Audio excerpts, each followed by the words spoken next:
মানুষ দিয়া মানুষ বানাইয়া মানুষ রূপে খেলা করে চিনগা মানুষ ধরে তোরা চিনগা মানুষ ধরে মনরে আরে কিসে দিব তার তুলনা কায়াবিনে প্রমাণ হয় না পশু পাখি জাত আদি যত সংসারে দুটি বান্ডের পানি দিয়ে অষ্ট জিনিস গড়ে তার ভিতরে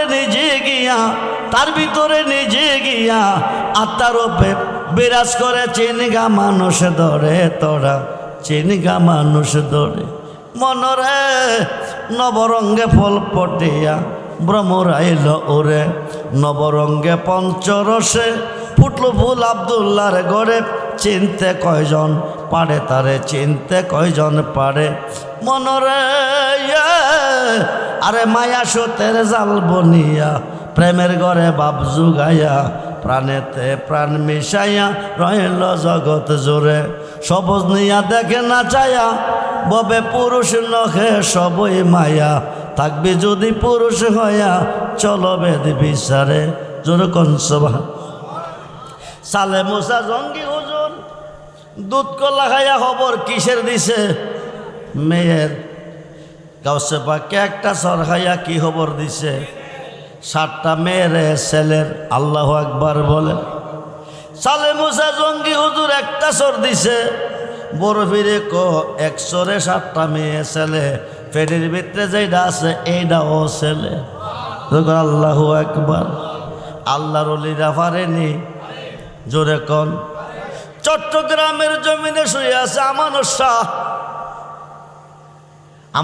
নামে একটা কোম্পানি লঙ্গি আমানুর শাহ লঙ্গি পাইছেন আপনারা চট্টগ্রামের জমিনে শুয়ে আছে আমানুর শাহ রহমাতুল্লাহি আলাইহি উনির কাজ ছিল কে জানেননি জজ কোর্টে জজ সাহেবের পিছনে দাঁড়িয়ে মাথার উপরে বাতাস করত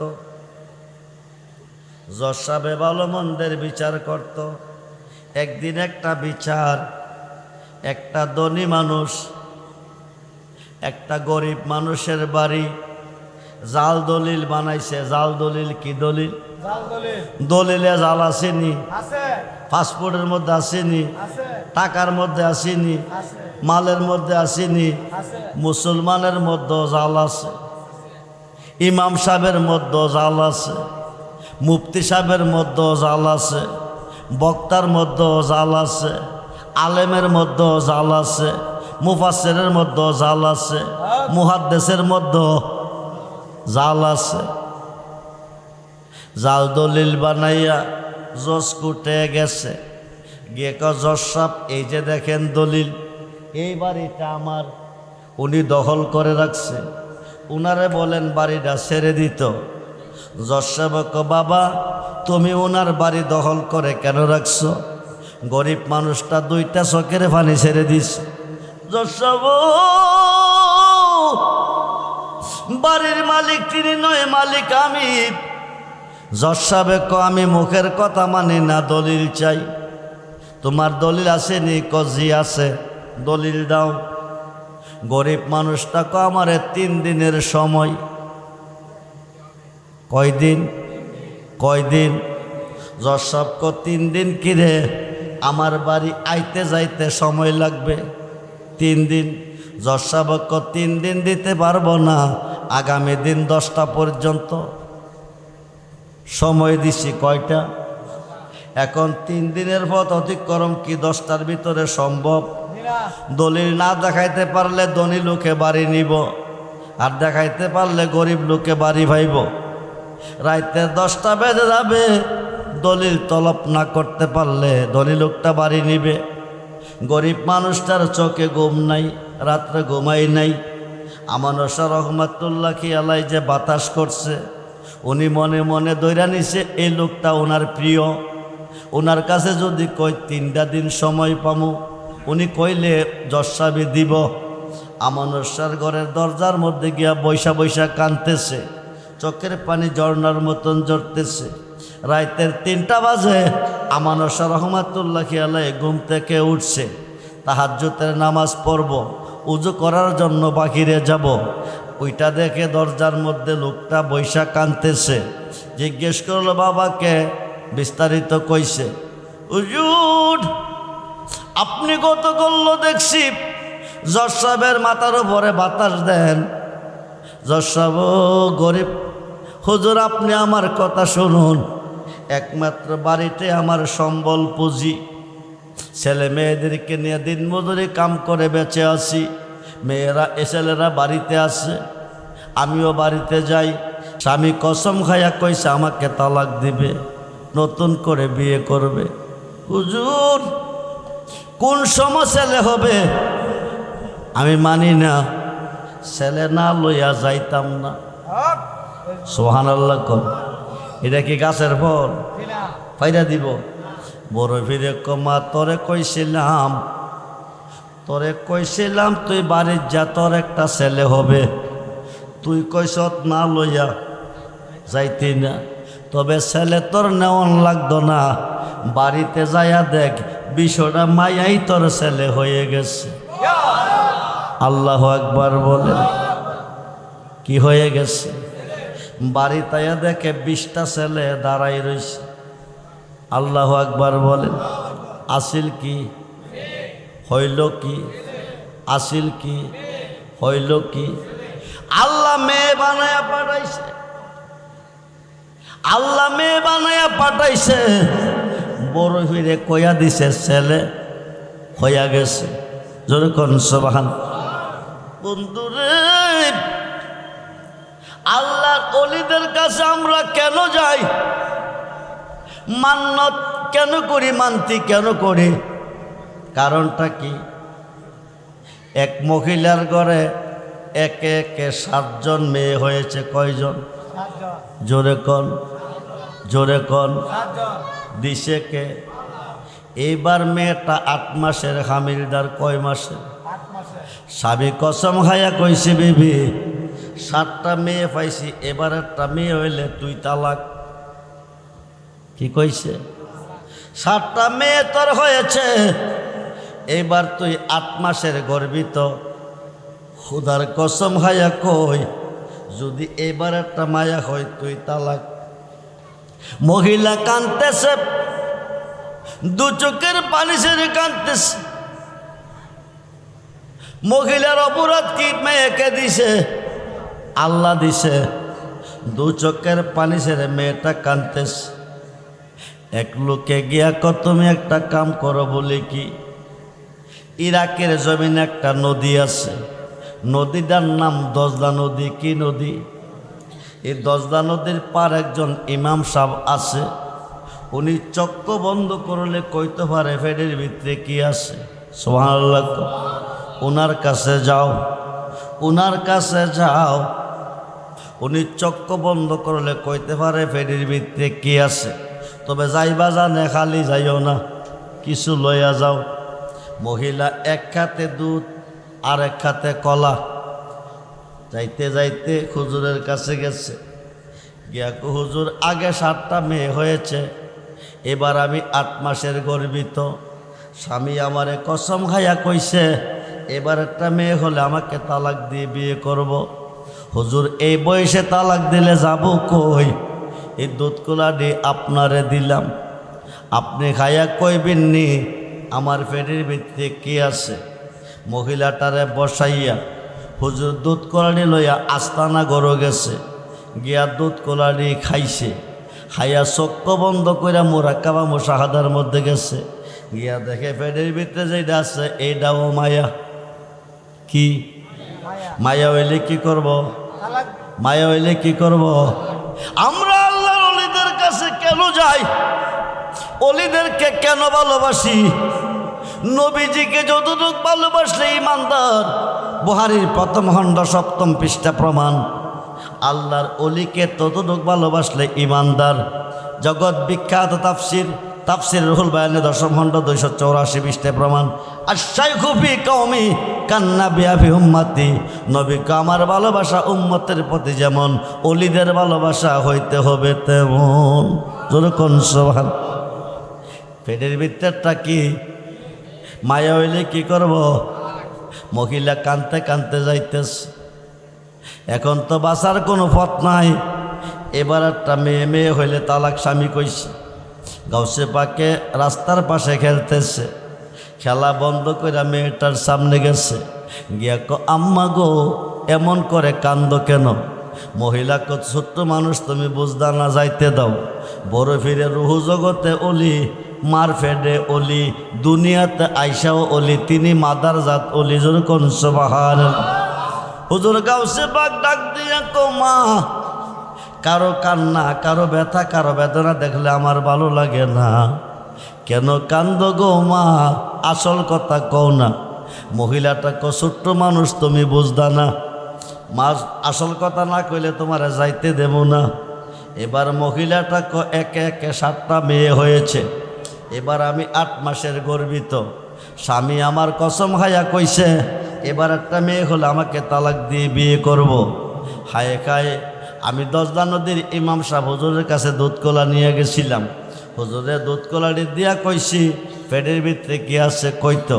হুজুরের দুধ কলা হায়া কইছে মায়া হবে। কি হবে? জোরে কন। মায়া হইলে কি করব? তালাক দিব। এই দুঃখ মনে নিয়ে কাঁদতেছি। গাউসে পাক ডাক দিয়া মা, ও মা তুমি শোনো, যারে দুধ কলা খাওয়াইছ তার কাছে যাও, যাইয়া সেরে কইবা হুজুর আমার দুধ কলাটি ফিরাইয়া দাও। কি কইছে? কি কইছে? হুজুরে কইব তুই দুধ কলা দিয়া জানতে চাইছ ফেরির ভিতরে কি আছে? আমি দুধ কলা হাইয়া মোরা কাবা মোশাহাদাত গিয়া দেখছি মায়া, যা দেখছি তা কইছি। আমি দুধ কলা ফিরাই দিতাম কিরে? তুমি কইবা হুজুর তুমি জানো না নুন খাইলে তালাক দিব। আগে 7টা মেয়ে হয়েছে, এবার একটা মেয়ে হইলে আমারে তালাক দিব, নতুন করে বিয়া করব। এই কথা কইয়া তোমারে দুধ কলাটি খাওয়াইছি। তুমি কোন দানায় দুধ কলা খাইছ? আমার উপকার কিছু করতে পারো নাই, দুধ কলাটি ফিরাইয়া দাও। মহিলা এই কথা বলার পরে 10 নদীর ইমাম সাহেব বেড়ে গেছিল গান নিশ্চয়ই মনে কেউ শিখাইয়া দিছে। কি করছে? সত্য কইরা বেড়ে তোরে কে শিখাইছে, নাইলে তোরে মাইরা ফেললাম। এবার বড় ফিরের দিকে চাইতেছে। বড় ফিরে ইশারা দিয়া আমার নাম, আমার নাম, আমার নাম কয় না, আমার নাম কয় না, আমার নাম কয় না। হাই খাই আমার নাম কয় না। কাছে গিয়া দেখে নিজের ভূত। কানো দইরা আব্দুল কাদির, আব্দুল কাদির বেড়ি দুধ কলা দিয়া জানতো চাইছে পেটের ভিতরে কি আছে। আমি যা পাইছি তা কইছি, অপরাধ রাখি? আমি দুধ কলাটি ফিরাইয়া দিতাম, অপরাধ রাখি? তুমি এই বেড়িরে কেন শিখাইয়া দিলা? বড় ফিরে অপরাধ না বা অপরাধ না, আপনি কি জানেন না নুন খাইলে? মহিলা দুধ কলা দিয়া কইছি নি আগে 7টা মেয়ে হয়েছে কইছে, এবার একটা মেয়ে হইলে তালাক দিব কইছে নি? কইছে। আপনি দুধ কলা খাইয়া কি উপকার করছেন? বেডির কোনো উপকার করতে পারছেন না, এই কারণে কই দুধ কলাটি ফিরাইয়া দেন। ডাইন কাতরা গোড়ায় একটা সর মারছে। বড় ফিরে ডাক ডাক আব্বাজি শোনো, দুধ কলা খাইয়া দিছ মেয়েটারে তালাকের খবর, তোমার হাতের একটা সর খাইয়া দিছি আগের 7টা মেয়ের ছেলের খবর। আল্লাহ আল্লাহু আকবার। ইয়া রাসূলুল্লাহ, ইয়া গাউসুল আজম জিন্দাবাদ, জিন্দাবাদ।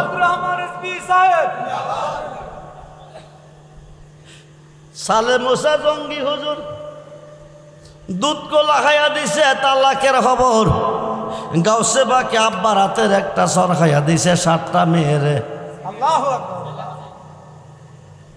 মানুষ দিয়া মানুষ বানাইয়া, মানুষ দিয়া মানুষ বানাইয়া মানুষ রূপে খেলা করে চিনগা মানুষ ধরে। তোরা চিনগা মানুষ ধরে মনরে, আরে কিসে দিব তার তুলনা? কায়াবিনে প্রমাণ হয় না। পশু পাখি জাত আদি যত সংসারে দুটি বান্ডের পানি দিয়ে অষ্ট জিনিস গড়ে, তার ভিতরে নিজে গিয়া আত্মার রূপে বিরাজ করে। চিনগা মানুষ ধরে তোরা, চিনগা মানুষ ধরে মনরে নবরঙ্গে ফল পটিয়া ভ্রমরাইল ওরে। নবরঙ্গে পঞ্চরসে ফুটল ফুল আব্দুল্লাহর গড়ে। চিনতে কয়জন পারে তারে, চিনতে কয়জন পারে মনরে। আরে মায়া সুতের জাল বনিয়া প্রেমের ঘরে বাপ জুগাইয়া, প্রাণেতে প্রাণ মিশাইয়া রহিল জগৎ জোরে। সবজ নিয়া দেখে না চায়া, ববে পুরুষ নখে সবই মায়া। থাকবি যদি পুরুষ হইয়া, চলো বেদ বিচারে জোর কনসভা। সালে মুসা জঙ্গি হুজুর দুধ কলা খাইয়া খবর কিসের দিছে মেয়ের। গাউসে পাকে একটা সর খাইয়া কি খবর দিছে, 7টা মেয়ের ছেলের। আল্লাহ আকবার বলে। সালে মুসা জঙ্গি হুজুর একটা সর দিছে, বড় ফিরে এক সরে 7টা মেয়ে ছেলে। পেটের ভিতরে যেটা আছে এইটাও ছেলে। আল্লাহ আকবার। আল্লাহর ওলিরা পারেনি, জোরে কন। চট্টগ্রামের জমিনে শুয়ে আছে আমানত শাহ। আমানত শাহ নামে একটা কোম্পানি, লঙ্গি আমানত শাহ লঙ্গি পাইছেন আপনারা? চট্টগ্রামের জমিনে শুয়ে আছে আমানত শাহ রহমাতুল্লাহি আলাইহি। উনির কাজ ছিল কি জানেননি? জজ কোর্টে জজ সাহেবের পিছনে দাঁড়িয়ে মাথার উপরে বাতাস করত। জজ সাহেব ভালো মন্দের বিচার করত। একদিন একটা বিচার, একটা ধনী মানুষ একটা গরিব মানুষের বাড়ি জাল দলিল বানাইছে। জাল দলিল কি দলিল? দলিলে জাল আসেনি, পাসপোর্টের মধ্যে আসেনি, টাকার মধ্যে আসেনি, মালের মধ্যে আসেনি। মুসলমানের মধ্যে জাল আছে, ইমাম সাহেবের মধ্যে জাল আছে, মুফতি সাহেবের মধ্যে জাল আছে, বক্তার মধ্যে জাল আছে, আলেমের মধ্যে জাল আছে, মুফাসসিরের মধ্যে জাল আছে, মুহাদ্দিসের মধ্যে জাল আছে। জাল দলিল বানাইয়া জজ কোর্টে গেছে, গিয়ে জজ সাহেব এই যে দেখেন দলিল, এই বাড়িটা আমার, উনি দখল করে রাখছে, উনারে বলেন বাড়িটা ছেড়ে দিত। জজ সাহেব বাবা তুমি ওনার বাড়ি দখল করে কেন রাখছো? গরিব মানুষটা 2টা চোখের পানি ছেড়ে দিস। জজ সাহেব বাড়ির মালিক তিনি নয়, মালিক আমি। জজ সাহেব আমি মুখের কথা মানি না, দলিল চাই। তোমার দলিল আছে নি? জি আছে। দলিল দাও। গরিব মানুষটা আমারে 3 দিনের সময়। কয়দিন? জজ সাহেব 3 দিন। কিরে আমার বাড়ি আইতে যাইতে সময় লাগবে 3 দিন। জজ সাহেব 3 দিন দিতে পারবো না, আগামী দিন 10টা পর্যন্ত সময় দিছি। কয়টা? এখন 3 দিনের পথ অতিক্রম কি 10টার ভিতরে সম্ভব? দলিল না দেখাইতে পারলে ধনী লোকে বাড়ি নিব, আর দেখাইতে পারলে গরিব লোকে বাড়ি ভাইব। রাইতে 10টা বেজে যাবে, দলিল তলব না করতে পারলে ধনী লোকটা বাড়ি নিবে। গরিব মানুষটার চোখে ঘুম নাই, রাত্রে ঘুমাই নাই। আমানত শাহ রহমাতুল্লাহি আলাইহি যে বাতাস করছে, উনি মনে মনে দৈরা নিছে এই লোকটা ওনার প্রিয়। ওনার কাছে যদি কই 3টা দিন সময় পামু, উনি কইলে জজ সাহেব দিব। আমানত শাহর ঘরের দরজার মধ্যে গিয়া বৈশা বৈশা কাঁদতেছে, চোখের পানি ঝর্ণার মতন ঝরতেছে। রাতের 3টা বাজে আমানত শাহ রহমাতুল্লাহি আলাইহি ঘুম থেকে উঠছে, তাহাজ্জুদের নামাজ পড়ব, উজু করার জন্য বাহিরে যাব। ওইটা দেখে দরজার মধ্যে লোকটা বৈশা কাঁদতেছে। জিজ্ঞেস করলো বাবাকে, বিস্তারিত কইছে। হুজুর আপনি কত করলো দেখছি জজ সাহেবের মাথার উপরে বাতাস দেন। জজ সাহেব গরিব হুজুর আপনি আমার কথা শুনুন, একমাত্র বাড়িতে আমার সম্বল পুঁজি, ছেলে মেয়েদেরকে নিয়ে দিন মজুরি কাম করে বেঁচে আছি। মেয়েরা ছেলেরা বাড়িতে আসে, আমিও বাড়িতে যাই। এই বাড়িটাই একমাত্র আমার সম্বল। জজ সাহেবে যদি ধনী লোকটারে বাড়িটা দেয়া দেয়, আমার উপায় নাই। হুজুর আপনার কাছে এসেছি, আমার একটা রিকোয়েস্ট। আগামী দিন 10টা বাজবে, জজ সাহেবে দলিল চাবে।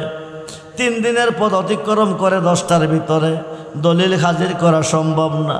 হুজুর আপনি জজ সাহেবকে বলবেননি, জজ সাহেব যেন আমাকে 3 দিন সময় দেন। আল্লাহর ওলি আমানুর শাহ রহমাতুল্লাহ আলাই গরিব লোকটারে বললেন, তুমি উজু বানাও।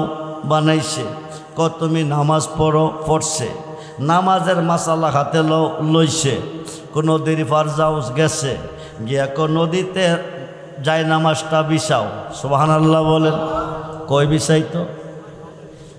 এটা যায় নামাজ নদীত নিয়ে ফালান। এটা কি বাসব না তল যাইব?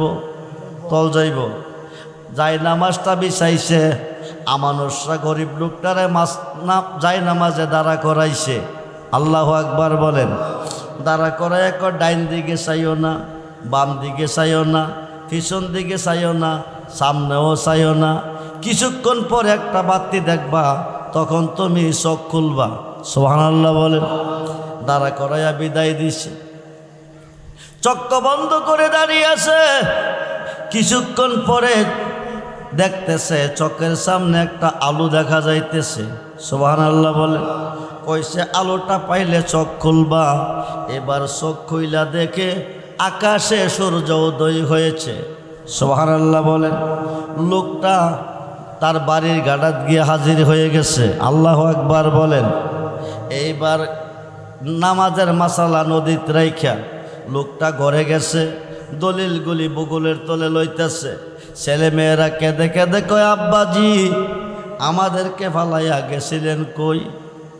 আব্বু গো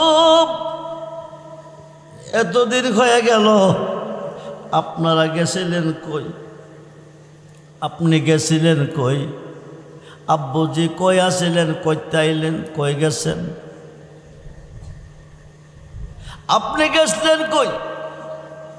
বলার সময় হাতে নাই, এখন বলতে পারবো না। একটু পরে ফিরে এসে বিস্তারিত বলবো। এবার দলিলটি বগলের তলে লইয়া আবার নদীর পাড়াইছে। মাসালা বিছাইছে। চক্ষু বন্ধ করছে। ঘাটে আইসা পড়ছে। আইসা 10টা বাজে দলিল নিয়ে কোর্টে হাজির। সুবহানাল্লাহ বলেন। জজ সাহেব বলেন, দলিল আনছনি? কজি দলিল দাও। দিছে। দেওয়ার পরে তুমি চলে যাও।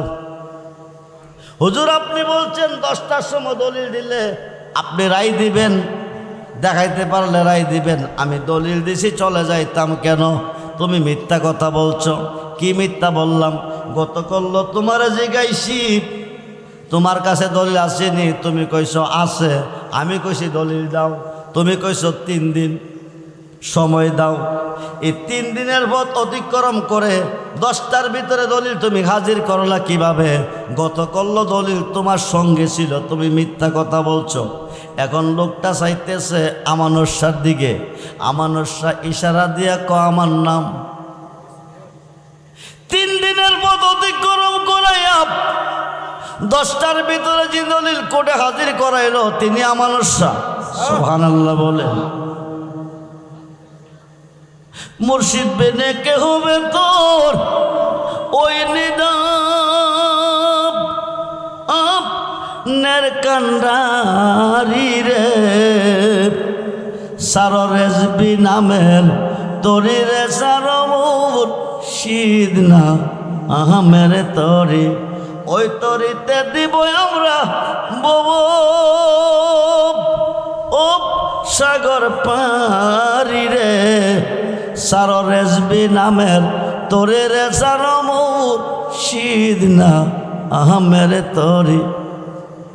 জজ সাহেবের কইতেছে সত্য কথা কও, নাইলে রায় দিব না। আমানুর শাহর দিকে চাইতেছে। আমানুর শাহ আমার নাম কইও না। দমক মারতেছে জজ সাহেব, না কইলে রায় দিত না। এবার জজ সাহেব 3 দিনের পথ অতিক্রম করে 10টার ভিতরে যে দলিল হাজির করলো, তিনি তোমার পেছনে বাতাস করতেছে। আরো আসতে কোন পাঁচন দিকে ছায়া দেখে নাই জজ সাহেব দুইটা চোখের পানি ছেড়ে দিচ্ছে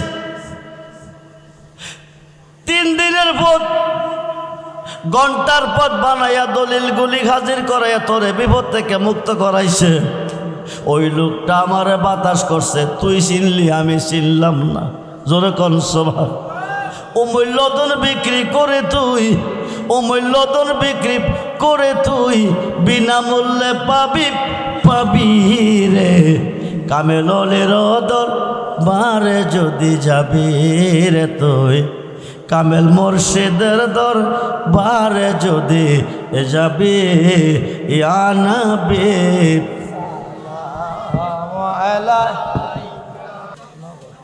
আমার রুহানি সন্তান